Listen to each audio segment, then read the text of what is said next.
On today's episode, Joey and I are going to be talking about the 3 most important things that are going to affect your jiu-jitsu journey. How the vibe and the feeling of your gym can really improve your longevity and ultimately your success. The one terribly gross thing Joey used to do with his gis. Not sure you want to know. But then also the thing that we have learned from the strength realm, which you never heard of, which is going to help you stay at jiu-jitsu. And last but not least, we will reveal the single most influential person that is going to help you be successful in BJJ. Let's jump in. Ladies and gentlemen, welcome to another Bulletproof for BJJ podcast. The 3 most important things in your jiu-jitsu journey. Now, we talk about a lot of different stuff as how it relates to getting better at jiu-jitsu.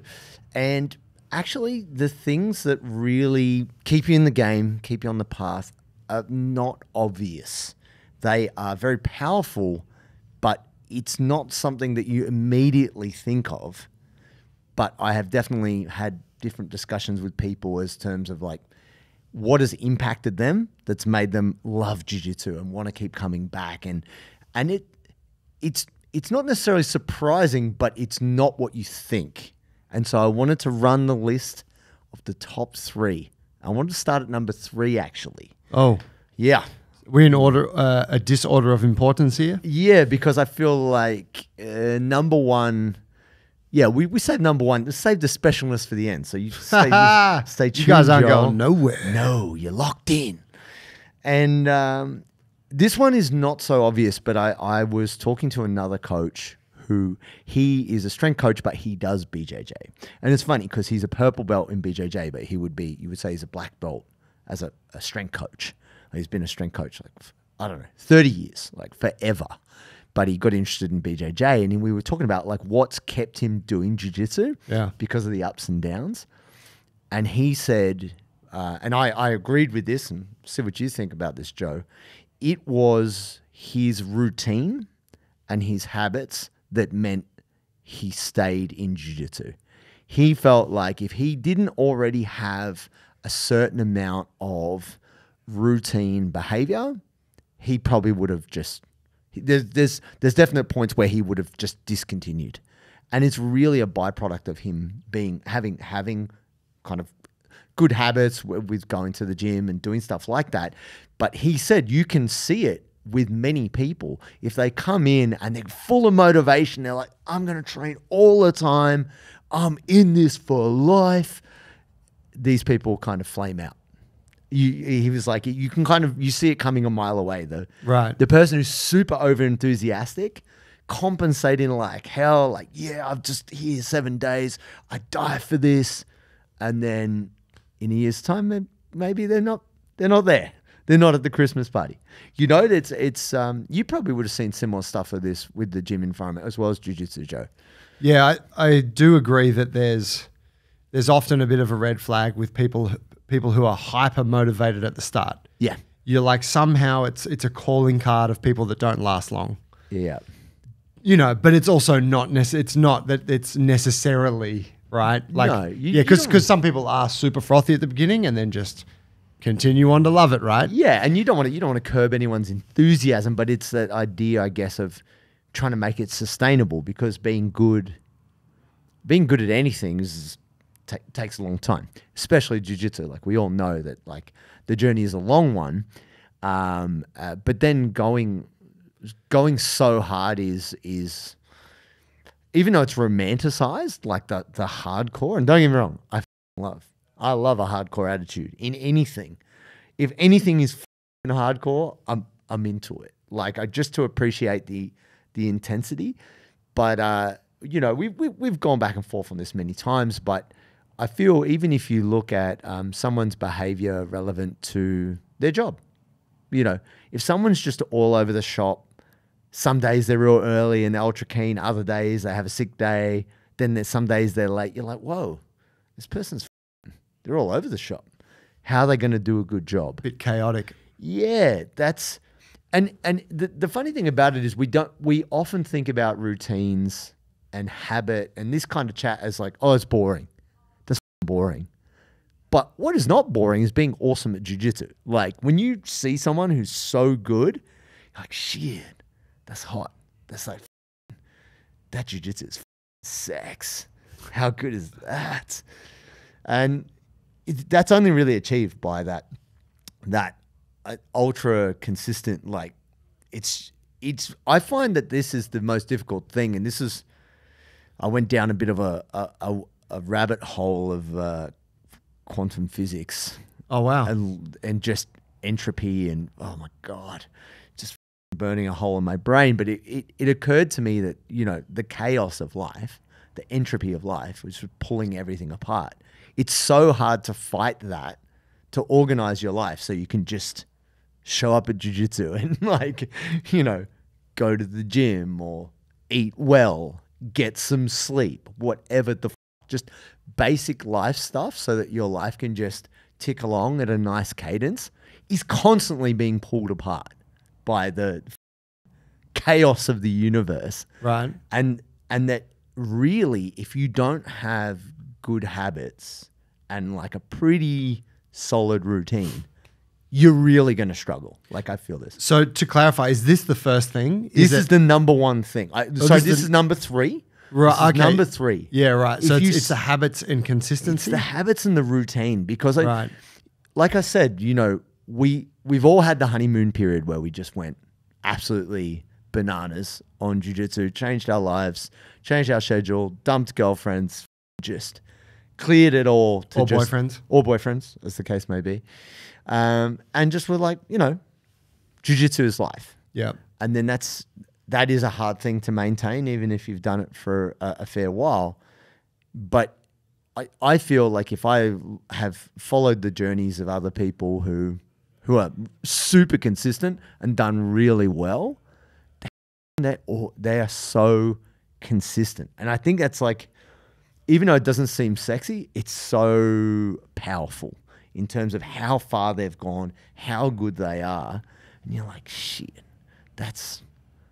it's a compounding that you can't unwind. Yeah. I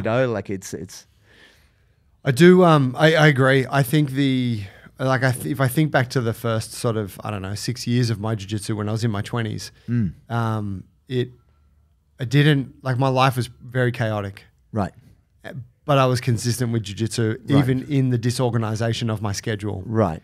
But that probably, I know that wouldn't have worked for me once I got older. Right. Once I got into my 30s, had my own business, blah, blah, blah, gym, all that shit. It's like routine for me became very important in order to maintain that consistency. Yeah.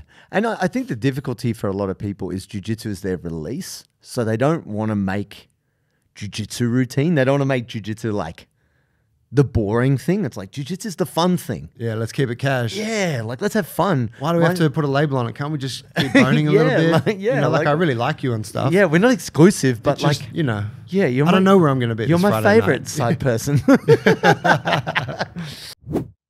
Ladies and gentlemen, do you suffer from sore and swollen knuckles after a hard class of jiu-jitsu? I have the answer for you, the Fingertine, custom designed by our friend, the Grip Physio. Now, these wraps are specific for your fingers. Wrap them around, work them through, and reduce the swelling so you can recover faster and be back on the mats in no time. You can get 20% off when you use the code Bulletproof20 at checkout. Go to thegripphysio.com. I just want to start training with other people. It's not you, it's me. It's a crazy thing because yes, jiu-jitsu is ultra fun, but I think it's rare that you meet someone who's like, yeah, I don't care if I get better at jiu-jitsu. We all want to get better, like whatever you say. And ultimately, that will only come from having good routines around looking after your body, showing up on time, even if you think about the laundry, like when you first started training in the gi, you're like, oh shit, I have to develop a special laundry routine. Especially someone who's got what I used to do that's gross? I can't believe I did this now that I think about it. Confess. I would train, this is when I lived with my ex, I would train, 2-3 nights a week. And it seemed absurd that I would go downstairs. Oh no, we had a washing machine in the bathroom in the apartment. It seemed absurd that I would like run the washing machine that night just for one gi. One gi, yeah. So what I would do is I would wrap, you know, seen how I roll my gi up, Yep. like after I fold it and then roll it up, and Yep. it's like, you know, nice to transport. And I would take it home and then I would put it outside on the balcony Classic. until the end of the week, and then I'd put in like my 3 gis or whatever together. Wow. And it would be out there like in the rain or the baking sun or just this rolled up sweat bucket. Like, it's so chat. And I'm like, why did I do that? Why Wow. didn't I just wash it, bro? Yeah. Wow. Yeah, that's interesting. I thought you were going to say, because the mistake I made early was when I was like 2 a days, but I only had like 2 gis, because that's like, at the time I was kind of broke. To hang out like morning class wasn't that hard. Get a bit of air on Yeah, it. just put it out to dry a bit. Yeah. You know, it'll be good. And then it's like a bit crusty and you smell a bit homeless. But you're like, no, The sun sterilizes everything. It's fine. Like, Yeah. I was like, are you wearing a brown gi? No, it's a white gi. You're just like, oh shit. So like, every time I grip your gi, my hands slide Slips. off. There's something. Yeah. I knew it when you were dude. Drunk Irish was his name. And he's What a great nickname. yeah, Drunk Irish. That was the nickname that was given to him. I'll let you guys piece together the sections there. details. Yeah. But good jits. Gi was so slippery. The thing was, it was a brown gi that was white underneath, and every God. time you'd grab it, you'd be like, That's "What bacteria is on this?" grotesque. I think you get It's so you chat. get enough enough bad skin infections, you're gonna realize like, shit, I can't. This is not the way. That guy was wearing like a microbial suit of armor. Nothing infected that skin. You know what I mean? He's like, bro, you could choke me, but you are not infecting this. No, he was wearing his gut microbiome Yeah. on his sleeve. So routine, as strange as it sounds, if you just think about this is sometimes what I ask people whenever I've got this young guy who keeps asking me advice about health and fitness. And like, I try to throw him some tidbits here and there, but he's always messaging me. I'm like, bro, I get paid to give people this advice. Like, either you're going to pay me and I'm going to give you the good advice, or you just leave me the alone. Like, I do not want to give you this advice. You could ask anyone. You don't need to ask me this advice. And then when I start Bit to, harsh for a young bloke. well, I don't give, Help no. brother out. I've been trying to help him out in the most unfiltered, blatant way possible, because it's free advice. You get what you pay for. If you want the nice, like, okay, let's consider your feelings, pay me, and you'll get the empathy. Otherwise, There's no rate that someone can pay you for you not to tell them what you truly think about them. no, that's not true. Like, you're not going to be No, that's empathetic not to true. someone's Actually, feelings, no, matter usually what the I rate give you is. the truth for free, because I bring you the honesty. But if you want your feelings protected, yeah, you got to pay for it. But this is what I wanted to say.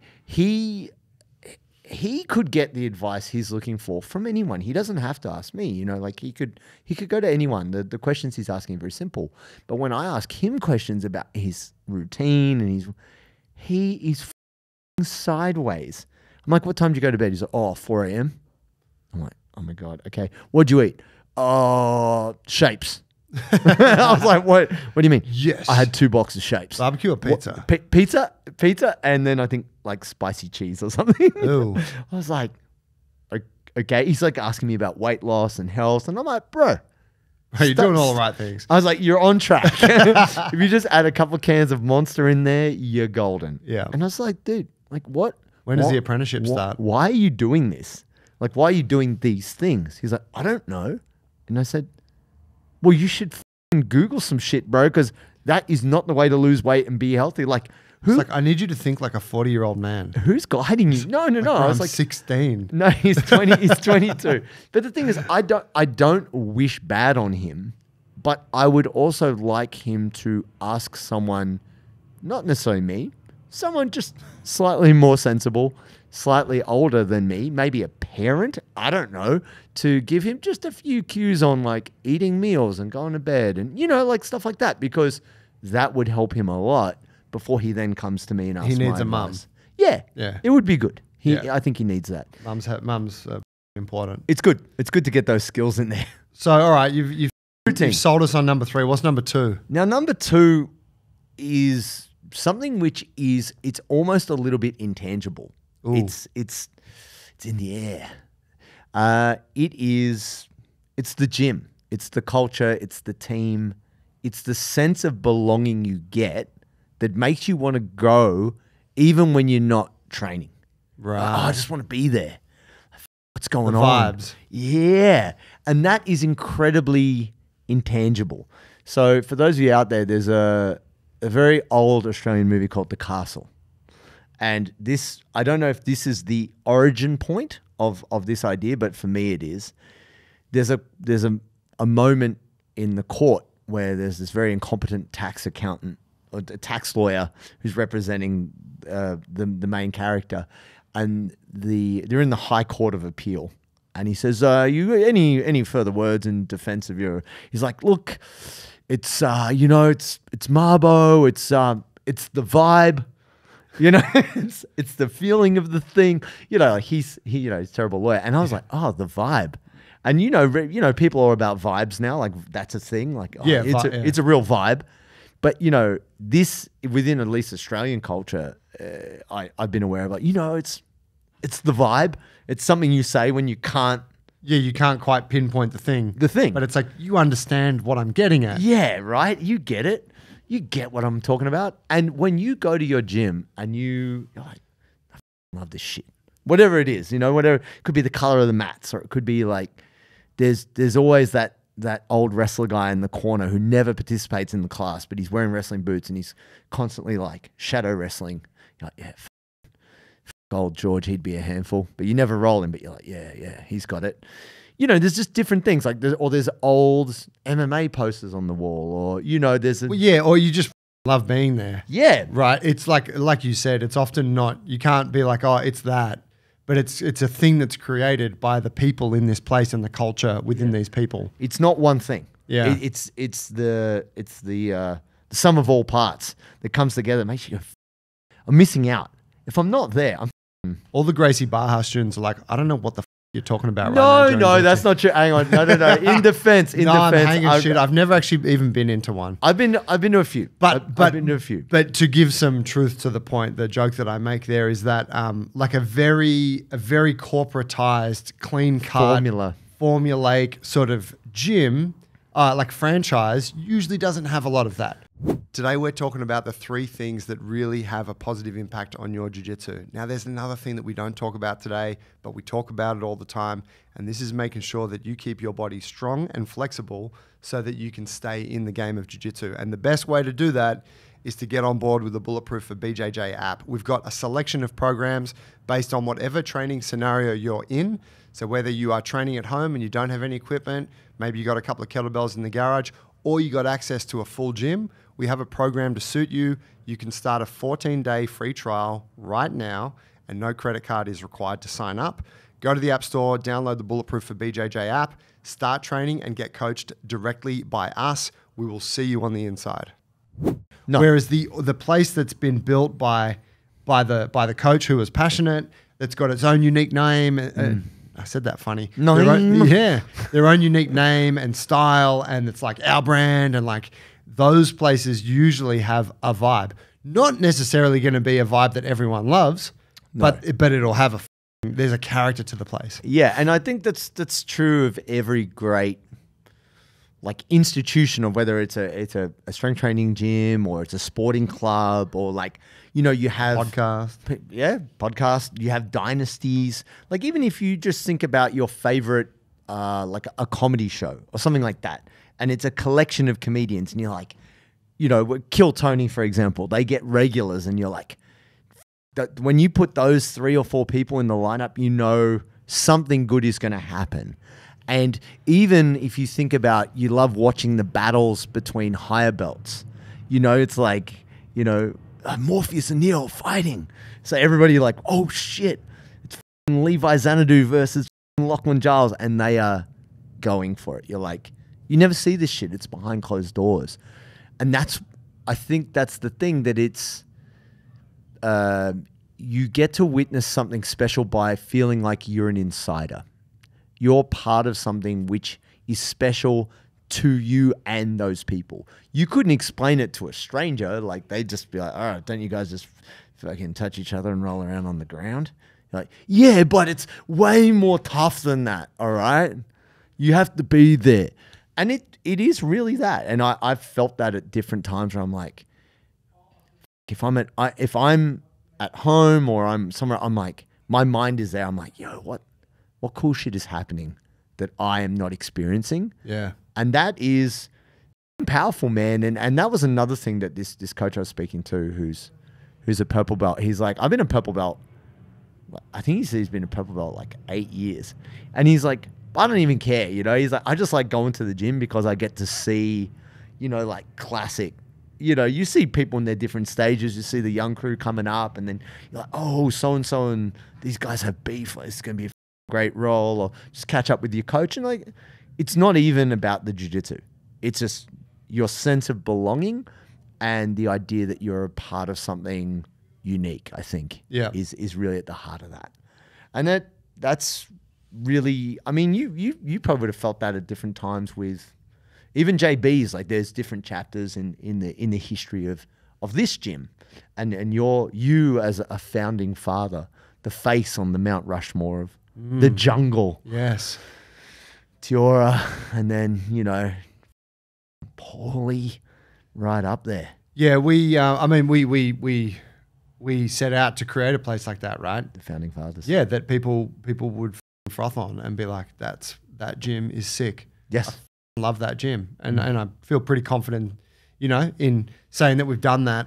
And it's all about that for us, you know, more so than, I mean, there's other things that are equally important, like the coaching and whatnot and the programming, but that thing is really important to us. Yeah. And so, you know, that's often come at the expense of like smart business decisions. Sure. Right? It's like, we could make more money if we did this. We're like, but that would be lame. It'd be uncool, yeah. The cooler thing would be if we wasted heaps of money on this idea. And we're like, yes.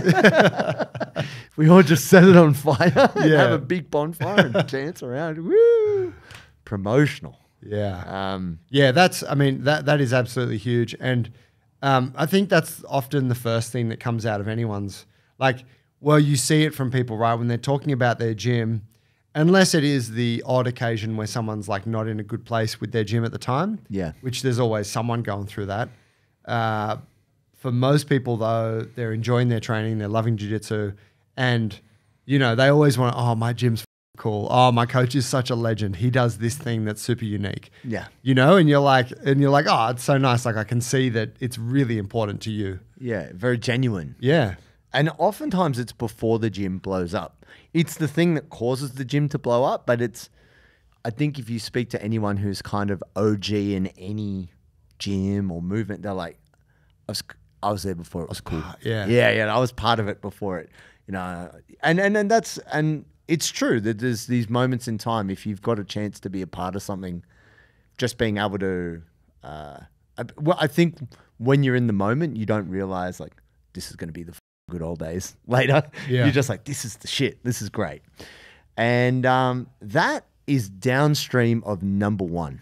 Oh, wow. We're here. We've arrived, people. You're like, we should just get there. Stop with the foreplay. Let's do this. Number one is the coach. The coach is absolutely the most important thing in your ability to stay on the jiu-jitsu journey. And this is why I say this. I believe a good coach will improve your jiu-jitsu, but a great coach will change your life. Why do I say this? I've had a great coach in Taekwondo who changed my life, who was very selfless, like beyond what I could even imagine. And then also in jiu-jitsu, I have had great coaches, but then I've also seen the effect they've had on other people. And you see how those other people just change. They just evolve into totally different people. Like, they overcome alcoholism or they lose 30 kilos or whatever. And it's all because they have such rock solid belief in this leader, this person, whether that's like well-founded or not. Like, you know, like we're all human, but it's their ability to help people be passionate about jiu-jitsu and feel connected, which has that downstream effect of improving the culture and all those things. And yeah, man, you can really see it. Like, I think, you know, obviously there's so many amazing coaches out there who we've never heard of, who are real champions, right? But I think if you look at someone like a Heath Pedigo and just like how much his guys will bleed for him, it's the level of love his boys have for him is just it's huge. It's next level. From where Daisy Fresh was to where it is now, and the evolution of that gym, it's been pretty remarkable to watch over the last. Yeah, I mean, Daisy Fresh is a spectacular example of like that whole vibe shit, isn't it? Where it's just like out the back of a laundromat and dead possum falling from the roof onto the mats. Yeah, like it's wild, and that's kind of at the heart of that whole thing of like it's got character. Yeah, and the reason why I said this was like this is a really roundabout thing. Big Benny, who's the strongest guy in the powerlifting gym I train at, like one of the strongest humans in the world actually. At his age, he's only 22 or 21 years old. Lovely guy. He said, "Oh, did you see the Grappling Industries on the weekend?" I was like, "Boy, what? I'm over here trying to be a powerlifter. You're gonna start talking to me about jiu-jitsu?" He's like, "Yeah, bro. Like, yeah, I love jiu-jitsu." I'm like, "Oh, all right. Say more." And he was like, "Do you know Tito?" I'm like, "Yeah, I know Tito. Tito John Carl. Shout out." Tito was in the second place podium, wasn't he? The Milkman. It was decision, bruh. Was it? Because I was decision. like, Nah, decision. Okay. No. You know, he goes hard. Like I think he's such a good competitor. He got gamed. He got gamed. Like that wasn't like lack of skills there. That was got beat. Yeah. Decision. It was a shitty decision. But whatever. He said I came up with Tito when we were like young. And actually he said that like Tito was always telling him, "Hey man, you should come to jiu-jitsu." Because, Tito would be training with Keller at Grappling Education, but they were out at some PCYC out in the West. And so for a year, Big Benny would go to jiu-jitsu like once a week and just get, he was a huge human even back then as a 15-year-old, just get his ass kicked. And the coach there, whose name I don't know, unfortunately, but after about a year, the coach said, "Hey man, I love that you do jiu-jitsu, but have you ever tried powerlifting? Because I'm pretty sure you'd be great at powerlifting." Oh. And he was like, "Oh, really?" He's like, yeah. And this coach, his best friend is one of Australia's greatest ever strength coaches and powerlifting coaches. He's like, "Yeah, my best mate, he's crazy strong. He's a great coach. I think you should go try that." And it was like quite a selfless act because, the reason why Benny had said he's always loved jiu-jitsu and always had mad love for it is this coach went, "Look, this isn't the best thing for me, but I feel this is the best thing for you. And genuinely, I'm not trying to make money on you. I just want to see you kind of go in the right direction, whatever that might be." Yeah. And here we are, 7 years later, and this guy is like, I don't know, third strongest guy in the world at his age. Oh, wow. And it's because a great coach just was like, took an interest. Yeah, he took an interest, and it wasn't in his interest what he said. He steered Benny away from jiu-jitsu. Today we're talking about the 3 things that really have a positive impact on your jiu-jitsu. Now there's another thing that we don't talk about today, but we talk about it all the time, and this is making sure that you keep your body strong and flexible so that you can stay in the game of jiu-jitsu. And the best way to do that is to get on board with the Bulletproof for BJJ app. We've got a selection of programs based on whatever training scenario you're in. So whether you are training at home and you don't have any equipment, maybe you got a couple of kettlebells in the garage, or you got access to a full gym, we have a program to suit you. You can start a 14-day free trial right now, and no credit card is required to sign up. Go to the App Store, download the Bulletproof for BJJ app, start training and get coached directly by us. We will see you on the inside. But the funny thing is this just seems like a bit of a trend. Like powerlifters like, "Yo, I want to choke somebody." Like the amount of powerlifters that get into jiu-jitsu is like a lot now. I don't know, but just somehow doing the same 3 exercises day in, day out, it's getting a little dry. Amazing. But when powerlifters come to jiu-jitsu, it's a problem. It's a huge problem. Bro, they're like, "Oh, it's this guy's first class," and you're like, "Great." And then they're just like, whoop, boom. Yeah, you're like, "Why can't I why can't I anything to this guy?" Yeah, it's great. They just stiff arm you. Just stand up. It's great. Yeah. I just stand up. Can't stop him. But the other thing too is like, speaking to this coach who's long time purple belt, he said the reason why he goes back to jiu-jitsu, even though he's not even in it for the black belt, is he just loves his coach. He has such admiration for his coach's dedication to what it is. He believes his coach is a samurai. Right. Like, he has one purpose. He wants to teach, he wants to share jiu-jitsu with people, and he wants to help people be good people through jiu-jitsu. And he just can't, like, that just speaks to him so strongly. He has just the highest admiration. And he thinks of his coach like a second father in that way, in terms of being a role model and, you know, all those things. It sounds cliche, but, and it's really hard to live up to that kind of an expectation. We're all human, you know, sometimes not always at our best. But when you meet that person who, you know, rightly or wrongly just lives for the thing, it's hard to not like admire that in another person. Yeah.